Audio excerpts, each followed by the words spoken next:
Saturday is February 4th. Is that right? I think. Yeah.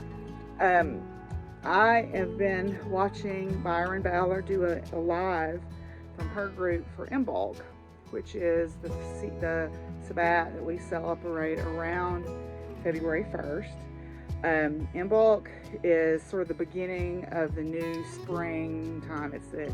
We're halfway through winter, or more than halfway, we hope, through winter, and we're starting to think about spring again. So I thought what I would do is show you guys my Imbolc altar and explain it to you, and put that up as a little crafting with a capital C video. I'm also going to add a little bit about my Hestia house altar, because she's one of the dark goddesses that I'm working with, and then share a couple of new decks really quickly. I'm not going to do a flip through, but I thought I'd share a couple of decks. So I thought I'd put this video together because I'm going to record a regular podcast tomorrow, but I wanted to keep up as I had intended with the crafting with a capital C. So let's show you my Imbolc altar. Okay, so the goddess Bridget is sort of the one who is celebrated most at Imbolc, or Imbolc, or Imbolc, depending on how different people say it. Bridget is a complex goddess. She has many facets. She's a bard's goddess. She's a healing goddess, goddess of mothers, goddess of farmers and animal husbandry, goddess of smithing and wrought iron smithworks. So what I have done is I have tried to celebrate all those aspects of Bridget here on this altar. Now there's some other things on here that I'll explain too, but I'll show you what I have and kind of tell you why I have it. First, I have a green candle because green to me is a healing color. So I have a green candle. Actually, I have two green candles. That one's Irish whiskey, and since Bridget, the Celtic goddess, is believed to come from Ireland, although maybe before that she may have originated in some other places and have been imported to Ireland, she was adopted as a saint to try to get more people to come to church, I guess, basically. But one of her symbols is the Bridget's wheel here. It is traditionally made out of reeds. It is a four-armed sun wheel figure here. And then I have made my own here out of some ryegrass or sagegrass. That's what this is here, sagegrass. It represents her. She's a sun goddess and the returning of the sun, and she's a goddess of red and gold and fire and all these beautiful things. Often she's symbolized with a swan, so I have my swan here on the altar. Bridget's bed is, she visits you on the night before Imbolc, and it doesn't matter if you're naughty or nice or whatever, but one of the things that people will do is leave out a little bed for Bridget to take a rest on. So I just left this little decorative pillow that somebody gave me, or I found actually at an estate sale. I thought it would make a sweet little bed. To represent her animal husbandry aspect, I have this Breyer horse set. This is, I think this is Cupid and Romeo is the name of this set. The mama was named Cupid and the baby was named Romeo, and they were a rescue pair. And she has a heart-shaped marking, and then he had an arrow-shaped marking, so he's nursing there. I thought that would be a nice aspect. In this container, I have some snow melt water that I will use for healing, my healing bowl, which is what this is. I put a little bit of it in here.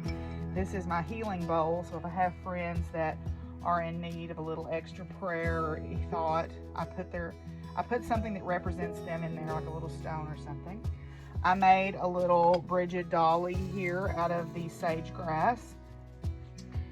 Then the other night when Byron did her meditation, I made another dolly out of some yarn that I was holding while I was listening to her meditation. I have another swan here. Then I have, you'll see there are these two wands here, and the spiders, and there's some stones and necklaces and things down here. The wands I actually helped craft on Imbolc, which was February 2nd is the day I celebrated it. I start the evening of February 1st through sundown on the 2nd. So I actually helped make these wands on Imbolc over at Joel's. So he showed me how to turn on the lathe, and then he twisted this one, or did this one on the sander, and then I decorated both of them with a wood burner. And then he picked out the two. These are Arkansas quartz crystals that he had selected to fit in the wand. So yay. So I did those. And then the stones, he showed me how to wire wrap. So these were done on Imbolc too. And then the spiders were something precious that I wanted to put on here as well. The cloth underneath the spiders is my Brat, which is, I'm probably not saying that right, but it's like a prayer shawl. You put it out on Imbolc Eve, the night before, so when the goddess Bridget comes through, she can imbue it with healing. There's different schools of thought on these. Some people say they should be red. Some people say it doesn't matter. But these are vintage linen hankies, and the idea is you wear this when you go around to visit your friend, and perhaps your friend has a headache, and you lay the cloth on their head, or you put the cloth on their sore throat, or whatever. So it's a little boost to the healing. I put this on here as a symbol of the complexity of Bridget. A little offering of some nice whiskey for when she came through. This is a cow skull. This represents her, again, her animal husbandry aspect, and she often travels with her cow. And so I left some oats for the cow. Then what these are clooties, which are like prayer flags. You take them, you do a meditation or a prayer over them. You put them outside somewhere. I'm going to tie these outside in a tree. And when they are, when they completely disintegrate or blow away in the wind, then your prayer, your spell, or whatever is going to be answered or done or whatever. So yeah, so this is my Imbolc altar, and I wanted to share that with you guys. So hopefully you learned a little something. I'm sure I didn't get everything exactly right, but the last thing that I will show you to represent her Smith side, this is my candle snuffer, because some people consider it rude to blow out a candle, so you should snuff out a candle. And this is a hand forged piece of iron candle snuffer. So I tried to get something that represented all her aspects on my Imbolc altar. So I'm going to go outside and put my clooties in the tree. So here we go. I've tied them in this little buckthorn tree here. And as the wind blows away, I picked burlap because I knew it would eventually unravel. But as the wind blows them away, it kind of wafts your prayers or your wishes or your hopes out into the universe. And when they're done, when they're gone, your spell is completed. And hopefully it'll come to pass, or your prayer is going to be answered within that time frame. So at any rate, here you go, clooties, which are a British Isles, Irish, Celtic version of a prayer flag. So these are more along the lines of what my ancestry is than like a beautiful Tibetan prayer flag. So those of you who remember that I was doing the Dark Goddess Intensive will remember one of the goddesses that I chose to work with was Hestia, and that was kind of an unusual choice for me because she's a goddess of domesticity. At least it seemed unusual until I really put a lot of thought into it, and then I'm like, well, that's not really that strange a choice, is it, for me? But she is the goddess of domesticity and of the keeping the hearth and the home. Not what people think is a virgin goddess. She just chose never to marry. That does not mean that she was, you know, this prudish figure that a lot of patriarchal systems attribute her to. That just means she chose never to tie herself to one person, which that's fine with me. But what I have here is my altar set up for her, so I thought I would share that with you. Okay, so on this altar we have my Hestia candle that I got from a graphic artist, and then the matches she has to go with it, which I thought were beautiful. Then I have a little sugar bowl, but this is some more snow melt water because that gets all the beautiful magic of that snow with its hexagon shape and its sacred geometries and its good numerology number. This is some olive oil. Then I have a little offering here of some, since there's no flowers blooming, I chose some beautiful dried grasses. This is Sally. This is my donkey Sally's skull because one of the animals that is associated with Hestia is the donkey. Then I have a little Hestia figure here. that I had 3D printed. And then the pig is also associated with Hestia. And then this was my old house blessing ornament. I got a new one from Dorothy Morrison. You may have seen it during Holoblog. And I took that one down and I thought, well, I'll just put it here to keep getting that good energy. My little finger keeps falling over here. But at any rate, so then this wand, it was turned by a friend of mine, Gypsy, out of barnwood. So, or no, this is cedar wood. So cedar to me is very homey. Then underneath, this is a stone that I picked up off my property that I found in the footing of an old fireplace from an old house place. And then this is a doily that I crocheted out of some of Maria's Blueface Lester yarn that she dyed with madder root. And then I have this beautiful vintage doily under the whole thing. And last but not least, I have in my offering spot some rock salt from the Great Salt Lake, and then some saffron, because saffron's a very rare spice. So this is my Hestia altar. Every day that I'm home, I come in, I light my candle, I say a little something about may this house find wealth, health, prosperity, and abundance. I don't ask for wealth, but I want prosperity and abundance, because money is not that important, but wealth of other forms is good. And then I also ask that whoever enters this home may feel safe. Whoever is invited into this home, that's a key distinction.